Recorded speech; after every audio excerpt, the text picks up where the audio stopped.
आज हम box office पर 500 करोड़ या 1000 करोड़ के आंकड़े देखते हैं तो हमें लगता है कि ये सिनेमा का सबसे सुनहरा दौर है। लेकिन क्या आपने कभी सोचा है कि जब भारत नया नया आज़ाद हुआ था, जब सड़कें कच्ची थी और संसाधन सीमित थे, तब एक शख्स ने ऐसी फिल्में दी थी जिसका कारोबार आज के 4000 करोड़ के बराबर है। लोग उन्हें ट्रेजेडी किंग के नाम से जानते हैं, लेकिन मेरा मानना है कि वो भारतीय सिनेमा के पहले फाइनेंशियल मास्टरमाइंड थे। आज हम यूसुफ खान की यानी दिलीप कुमार की जीवनी नहीं, बल्कि उनके बनाए उस आर्थिक साम्राज्य की बात करेंगे जिस पर आज का पूरा बॉलीवुड खड़ा है। 60 साल का लंबा करियर और सिर्फ 65 फिल्में।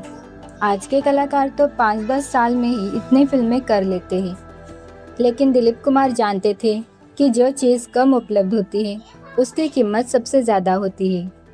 उन्होंने बॉलीवुड को एक्सक्लूसिव मार्केटिंग का वो सूत्र दिया जो आज दुनिया के सबसे महंगे ब्रांड इस्तेमाल करते हैं।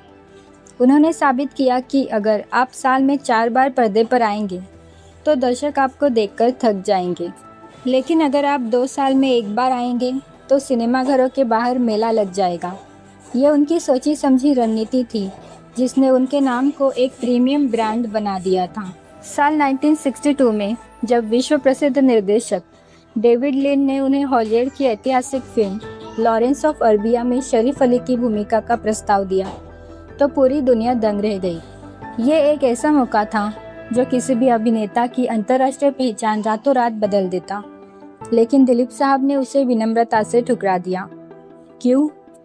क्योंकि वो जानते थे कि उनकी असली ताकत और उनकी जड़ें अपने देश में हैं। उन्होंने दुनिया को दिखाया कि भारतीय कलाकार को अपनी प्रतिभा साबित करने के लिए हॉलीवुड के प्रमाण पत्र की आवश्यकता नहीं।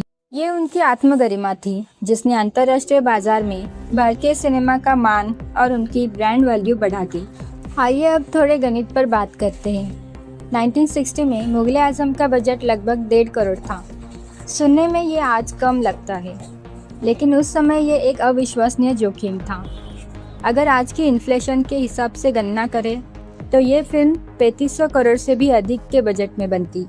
दिलीप कुमार ने इस फिल्म के लिए अपनी फीस तक की चिंता नहीं की, क्योंकि वो जानते थे कि वो सिर्फ एक फिल्म नहीं बल्कि भारत की एक ऐतिहासिक संपत्ति का हिस्सा बन रही है। इसी फिल्म ने बॉलीवुड को भव्यता और बड़े पैमाने पर सपने देखना सिखाया। किसी भी व्यवसाय में पैसा केवल बजट से नहीं बल्कि क्वालिटी कंट्रोल से आता है। दिलीप कुमार भारत के पहले मेथड एक्टर थे। जब उन्हें देवदास की भूमिका निभानी थी तो वो उस किरदार के दुख को महसूस करने के लिए हफ्तों तक अंधेरे कमरे में रहे। जब फिल्म कोहिनूर में सितार बजाने का दृश्य आया तो उन्होंने केवल अभिनय नहीं किया बल्कि महीनों तक वास्तव में सितार बजाना सीखा। उन्होंने अपनी हर फिल्म में अपना खून पसीना इन्वेस्ट किया। यही कारण है कि उनकी फिल्में 60 साल बाद भी उतनी ही ताज़ा और प्रभावशाली लगती है।